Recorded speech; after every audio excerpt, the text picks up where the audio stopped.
All right. So yeah, I thought today we could just kind of chat about maybe some random things, a few things that maybe we're seeing recently. And one thing I'm excited to share with you guys is the CDHA, Canadian Dental Hygienists Association, just recently released its results from the 2025 job market and employment survey, which as a hygienist is very exciting.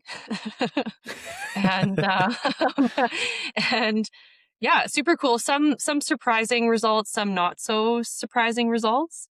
But yeah, if it's cool, I'll maybe just dive right into that. Dive right in. Do it, yeah. Get our initial reactions to this, because I haven't seen it. So so yeah, I'll just start by saying there's about 34,000 hygienists in Canada, and just over 3,000 responded to the survey. So, kind of take the results with a grain of salt, I would say. But even from that small amount responding, there's some useful data, useful information to take into the clinics that we work with. So something I thought was kind of interesting to start with, the unemployment rate is 0.5%, which is well below the national unemployment rate of 7.1%. This is calculated back in the early fall there, but I thought that was pretty good. The hot topic is always wages. So I'll kind of tell you the average hourly wage, including bonuses and commissions, if that's applicable to the respondents, was $54.85 an hour. So that kind of continues the trend of increasing hourly wages that's has been observed in previous surveys. So the wages are increasing. That's a whole nother topic though, because sometimes they're increasing way too much. But that's a conversation for another day. I thought this was interesting too. 15% of jobs offer a bonus in addition to regular hourly pay. So that was good to see too. But back, I guess, on the topic of wages, Alberta reported the highest average hourly rate of $61.54, which I was not surprised by. BC comes in at $60.73. So yeah, those two, I just want to point that out because they're usually consistently the highest. And what I've seen working with clinics too, that's the highest average, or highest hourly wage. What's the average wage in Saskatchewan? It's about 54. I think 50. Well, okay. I'll tell you from what I work with clinics, it's between 50 and 54. Okay. What did they say? that makes sense. What is you know what? I can't remember what. No, this is good. It's good. I was gonna say I'm actually a little bit surprised on the Alberta wage at 61. I know a lot of entry level is probably in there, but like I see a lot of wages of hygienists between 60 and like 67, quite honestly. With the middle being kind of that 63 to 64. Yeah. So. Yeah, that's exactly it. That's the average. I mean, I've also seen upwards of what you're saying, Charlie, and upwards of 70 and plus even. But but yeah, like that's the average though for Alberta. That's what I tend to see is around 61. So that was accurate with what I've been seeing, which is good to have that consistency, I guess. Saskatchewan's median 55.88. So and that's pretty much and that's a realistic average, I would say.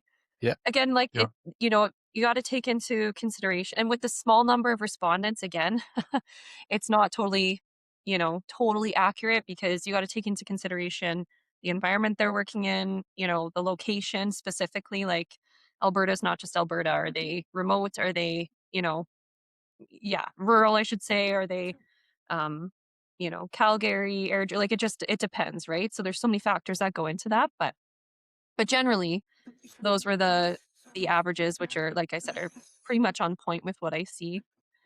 Okay, another cool thing. I want to ask a question for you, Jess. Yeah. So one thing I'm seeing on this document, 97% of respondents are female. I mean, obviously we knew this was a female dominated industry, but 97%? Is there another industry out there that has like that much women? Like, and only women? I don't know. I mean, yeah, like outside of dental, I don't know, right? It's like hygiene that's and assisting insane. are still so like it's female dominated, I guess, right? Yeah.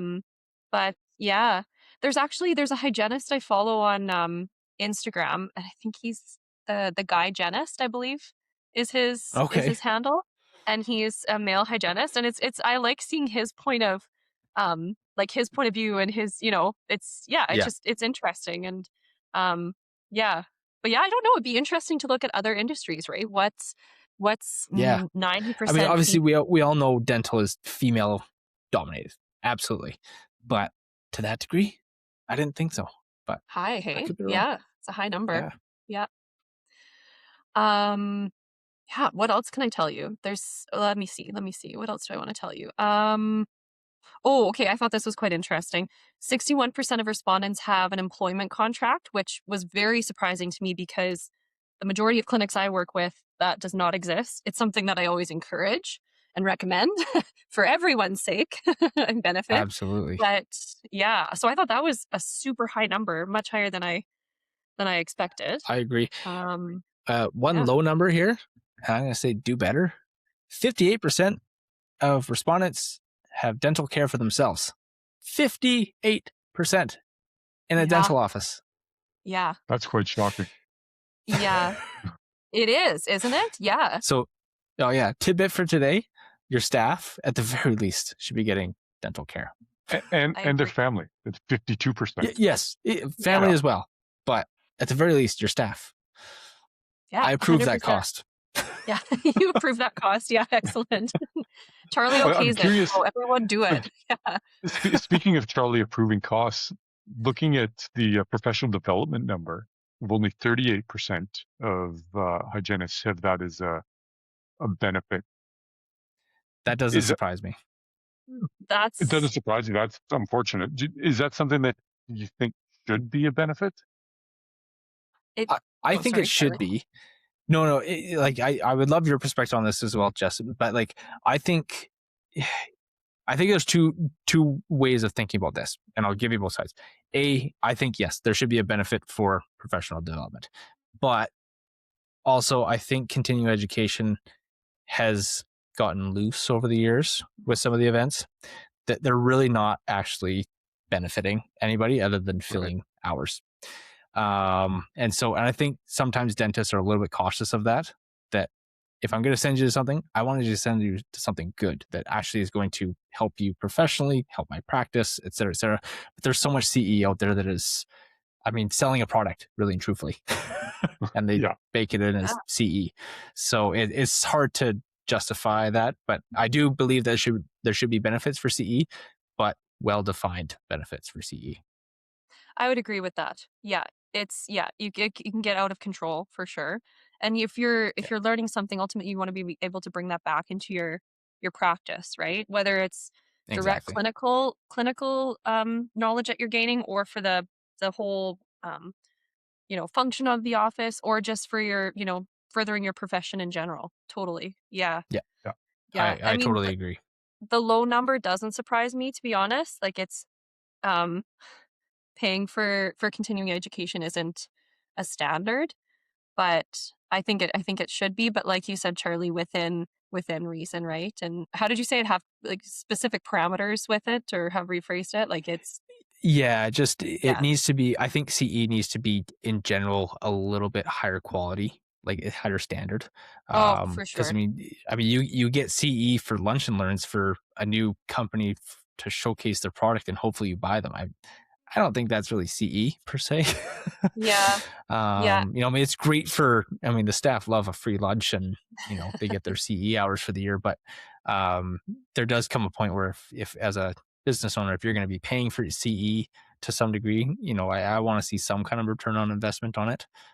Whether, like you said, it improves your clinical skills, trains you on how to deal with certain types of patients, different, maybe different disabilities, or, just being able to diagnose things a little bit more clearly and stuff like that. Absolutely. Those types of CE, go nuts for. I think there should be benefits around that. Yeah. But yeah, CE is a very loose term these days. Yeah. That's a good point. One thing I'll just Yeah. say, I'll just touch on what you've said, is as someone who's attended those lunch and learns, you don't Yeah. necessarily get an hour for lunch because chances are you're patient before lunch, you're running behind, so you just want to scarf down Exactly. food, and then you've got to make sure your operatory is cleaned and set up, like, so you maybe have like 20 to 40 or even 20 to 35 minutes of that 1 hour lunch and learn, and you're not learning what should be learning. That's why if you're going to have like put on a team or host a team um, education session, pay your Yeah. staff to stay either late or, outside of work hours, but pay them to be there and have that, a good amount of time set aside to actually learn. Does that make sense? Yeah. Yeah. Absolutely. Totally makes I sense. don't disagree Yeah. with that. Yeah. Okay. What other numbers can you hit us with? Couple more things that I just found interesting. Absolutely. 46%. Only 46% of respondents said that their employers undertake a regular performance review. It's up from the 2021 survey, which is great, but it's still lower than I'd like to see. Like at least once a year have formal performance for reviews. I recommend at least twice a year, and then having those informal reviews as well, regular conversations kind of thing. So yes, it's up from the 2021 survey. Fantastic, but it could be a lot higher and should be a lot higher. Absolutely. Okay. So, sorry, I'm just changing subjects, but this is something that's like I'm super passionate about. Only 6% of Yep. respondents report owning a dental hygiene practice. So I'd love to see that increase by the next survey. And I'm a huge, huge, huge advocate of independent hygiene um, practitioners and hygienists opening their own clinics. And, depending on the clinic or the province that you're in, there's barriers to that, obviously. Yep. Hopefully some good changes coming in the near future. But I thought that was kind of an interesting stat. I did like to see on that 21% of them are mobile. Yeah. So It's an interesting well stat, done on yeah. the entrepreneurial spirit of taking dentistry on wheels. Oh gosh. And So- there are some fantastic mobile hygiene clinics across Canada doing some awesome things. And you think about it, it's mobile. So they are able to serve certain populations that wouldn't be able to physically come into a clinic, right? So it's super cool. Yeah. Kudos to those mobile practice owners. I just think it's the coolest thing. Yeah. Yeah. Yeah. And if you mobile hygiene owners have any questions you want for our podcast, we'd love to hear from you. Totally. Like how to market. Yeah. Because you've got totally unique ROI problems and to your P&L, traditional. Yeah. Yeah. Oh, for sure. Yeah. They have unique, problems that they deal with on their own. You're absolutely right. Yeah. Okay. One more stat, one more broad topic stat. Absolutely. There's a section in there about, if you're changing your job, or if you're thinking about changing your job, why is that? The top reason, 53%, was better pay, higher income. 37% said better employment benefits. So that goes back to, the CE or training that we talked about and dental care for maybe them and their their families. 36% said more appreciative or just a better culture overall. 34% said a better work environment. So that's a little bit different than the culture. I mean, that could mean like, better equipment, more up-to-date equipment, better functioning operatories, that kind of thing. And then finally, 27% said better hours. So yeah, just kind of interesting. Those are always the key things that I see when people are wanting to change job or they've had a hygienist, their clinics had a hygienist that have left, and well, what are those reasons? Those are pretty much the pain points. So I thought that was quite interesting. I do also want to just point out the thing here that is overwhelmingly obvious from this little fact sheet. Dental business owners, you are hiring moms. Okay. First and foremost, you are hiring moms. So make sure that your team and everything is built around the mindset of what moms have to deal with. I mean, maternity leaves, when the kids get called sick, mom get called first. It's just a fact of life. So if you go with the mindset of like, could a mom do this job with the commitments of being a mom in life, you're probably well on your way to building a pretty good team in your hygiene department if you kind of go with that mindset. So Yeah, consider the and needs and that of all your staff, right? Sorry, and, Kyle. and having no, not at all. Having that mindset certainly helps you with marketing yourself to new hires, but b, absolutely. building that culture that is going to become extremely evident to your patients as soon as they walk in, and having a clinic with the culture of we're family first, and we recognize that things happen, and patients' kids get sick, and they have to reschedule all of those things. It's going to make your day-to-day life a whole lot easier, and your practice a whole lot better recognized and better appreciated in the community. Yeah, Absolutely. for sure. Yeah. Yeah, well, I've pretty much like I said, it's very exciting to me.